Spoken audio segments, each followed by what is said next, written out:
Regardez sur le continent africain la zone d'influence de la mouche tsetse qui transmet la maladie du sommeil. Elle provoque fièvre, maux de tête, douleurs articulaires et plus tard troubles neurologiques. Et l'absence de traitement peut entraîner la mort.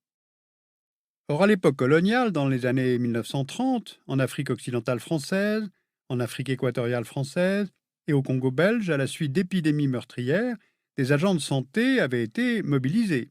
Ils allaient village par village pour des opérations de contrôle, de dépistage massif et de lutte contre la mouche tsetse.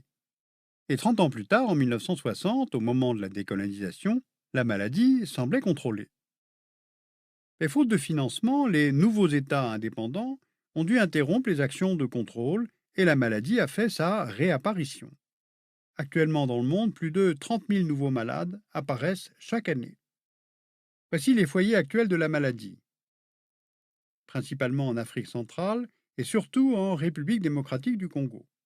Celle-ci concentre à elle seule 2 tiers des malades, notamment à l'ouest et dans la province orientale. Cette province est la plus grande du pays, aussi grande que l'Espagne. Elle est couverte pour moitié par la forêt équatoriale et le manque de personnel et de structures de santé y est très prononcé. On compte un médecin pour 40 000 personnes, soit encore moins que la moyenne nationale qui est de 4 médecins pour 40 000 personnes.